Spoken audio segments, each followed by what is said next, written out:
ভূমিকেন্দ্ৰিক সংঘাতত উত্তপ্ত ভেৰগাঁৱৰ ডিমাকুচি।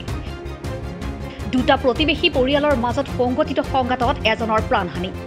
ভূমিকেন্দ্ৰিক সংঘাতৰ বলি ডিমাকুচিৰ ৰামকৃষ্ণ সন্যাসী। এই ভয়ংকৰ ঘটনাৰে জড়িত একেটা পৰিয়ালৰ ৩জন সদস্য আৰক্ষীৰ জালত। এই ভয়ংকৰ ঘটনাটো সংঘটিত হয় ডিমাকুচিৰ ২ নম্বৰ ৰাজগড়ত। দুই প্ৰতিবেশী পৰিয়ালৰ মাজত দীৰ্ঘদিনে চলি থকা সীমা বিবাদে কালিলৈ ভয়ংকৰ ৰূপ। সীমাক লৈ সৃষ্টি হোৱা কাজিয়াৰ ফলশ্ৰুতিতে কালি নন্দলাল দাস আৰু পৰিয়ালৰ অন্য সদস্যই মিলি প্ৰতিবেশী ৰামকৃষ্ণ সন্যাসীক উপৰ্যুপৰি প্ৰহাৰ কৰে। মুমূৰ্ষ অৱস্থাত ততাতৈয়াকৈ গাঁৱৰ লোকে লোকজনক ওদালগুৰি অসামৰিক চিকিৎসালয়ত ভৰ্তি কৰায় যদিও আজি চিকিৎসাধীন অৱস্থাতেই মৃত্যু হয় ৰামকৃষ্ণ সন্যাসীৰ। দুই সন্তানৰ পিতৃ সন্যাসীৰ মৃত্যুৰ খবৰ বিয়পি পৰাৰ লগে লগে তীব্ৰ উত্তেজনাই বিৰাজ কৰিছে অঞ্চলটোত। ৰাইজে নন্দলালৰ পৰিয়ালৰ ওপৰত আক্ৰমণৰ চেষ্টা চলায় যদিও ডিমাকুচি আৰক্ষী উপস্থিত হৈ পৰিস্থিতি নিয়ন্ত্ৰণ কৰে। উল্লেখ্য যে দুই অভিযুক্ত নন্দলাল দাস আৰু পত্নী সাবিত্ৰী দেৱনাথে ডিমাকুচি আৰক্ষী থানাত আত্মসমৰ্পণ কৰাৰ বিপৰীতে আন এজন অভিযুক্ত দীপা দাসক আৰক্ষীয়ে ঘৰৰ পৰাই আটক কৰি লৈ যায়। সম্প্ৰতি আন দুই অভিযুক্ত মিথুন দাস আৰু বিকু দাস পলাতক বুলি জানিব পৰা গৈছে। আৰু একেটা পৰিয়ালৰ ৫জনকৈ লোকে প্ৰহাৰ কৰি প্ৰতিবেশীৰ প্ৰাণ লোৱা ঘটনাই ইতিমধ্যে তীব্ৰ প্ৰতিক্ৰিয়াৰ সৃষ্টি কৰিছে সমগ্ৰ অঞ্চলজুৰি। প্ৰশাসনে তদন্ত কৰি দোষীক উচিত শাস্তি বহিব লাগে, অন্যথা আমি দল সংগঠনে হওক বা ৰাইজে হওক তেওঁৰ বিৰুদ্ধে তীব্ৰ প্ৰতিবাদ গঢ়ি তুলিম। যদি দোষীয়ে উচিত শাস্তি নাপায় তো আমি প্ৰতিবাদ গঢ়ি তুলিবলৈ সাজু। তো আজি ৩ দিন আগত তো তেওঁলোকৰ সীমালৈ বিবাদ। তো আপোনালোকে যদি দেখাই পাব সীমাটো নন্দলাল দাসৰ সীমানা ৩ ফুট সোমাই আছে। তো সেই সীমালৈ কিনি তেওঁলোকৰ বিবাদ হয়তো চলি আছে বহুত দিন ধৰি। তো মাজতে দুদিন আগত নন্দলাল দাসৰ পৰিয়ালে ৫জনে মিলি তেওঁক প্ৰহাৰ কৰে, নিম্নমভাৱে প্ৰহাৰ কৰি তেওঁক গুৰুত্বভাৱে আঘাত কৰে। তো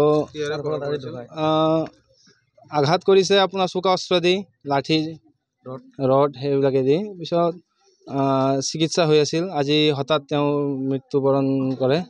তো সেয়ে আমাৰ ক'ব লগা।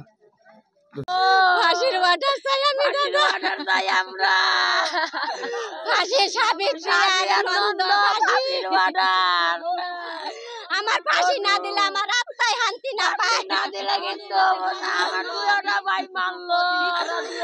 শান্তি না পায়, ফাঁসি না দিলে আমার ফাঁসি চাই, ফাঁসি ফাঁসি চাই, ফাঁসি চাই বুলি ক'ব লাগিব।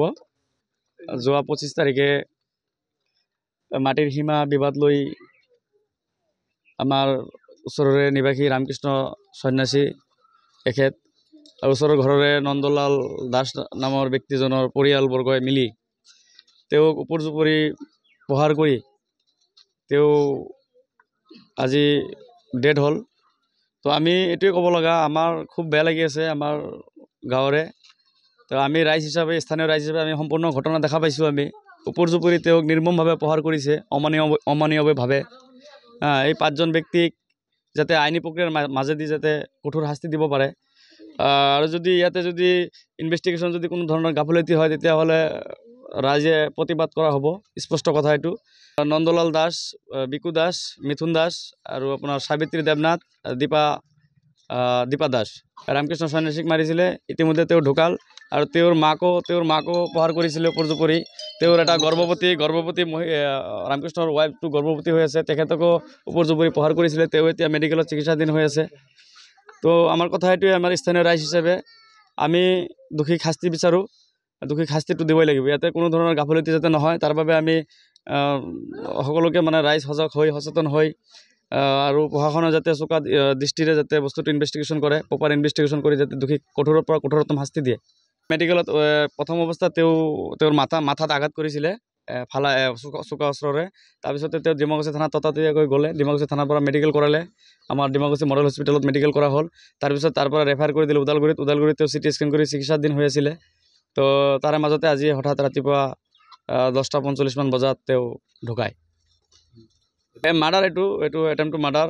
আৰু অতিকৈ দুখৰ বিষয় যে এই ঘৰৰ পৰিয়ালৰ এই সীমাৰ বিবাদ লৈ আজি 10-12 বছৰ আগতে তেওঁৰ ৰামকৃষ্ণ সন্যাসীৰ দাদাক এজন আছিলে পাণকৃষ্ণ সন্যাসী, তেখেতো এই সীমা বিবাদ লৈ কিনে চাৰ্কুল অফিচত যোৱা অৱস্থাত পানেৰীত গাড়ী দুৰ্ঘটনা হৈ তেখেতো ঢুকাইছে এই সীমা বিবাদক লৈয়ে। তো সেইকাৰণে আমাৰ বস্তুটো খুব বেয়া লাগিছে, বস্তুটো উচিত তদন্ত কৰি তেওঁলোকক এটা কঠোৰৰ পৰা যাতে কঠোৰতম শাস্তি দিয়ে। তাৰমানে গাঁৱৰ সম্পৰ্ক এতিয়া পলাতক হৈ আছে বৰ্তমান, দুজনে চেলেণ্ডাৰ কৰিছে ইতিমধ্যে। আমি বিচাৰোঁ যে তেওঁলোকে অতি সোনকালে চেলেণ্ডাৰ হওক, নহ'লে আমি যদি প্ৰতিবাদ কৰি বা পুলিচে যদি ইনভেষ্টিগেশ্যন ওলাব লাগে তেতিয়াহ'লে এটা অশান্ত পৰিৱেশ সৃষ্টি হ'ব পাৰে। ডিমাকুছী থানাত তেওঁলোকে ইতিমধ্যে গৈছে দুজন, নন্দলাল দাস আৰু সাবিত্ৰী দেৱনাথ। তো আমাৰ কথাটো বাকী আমি এটা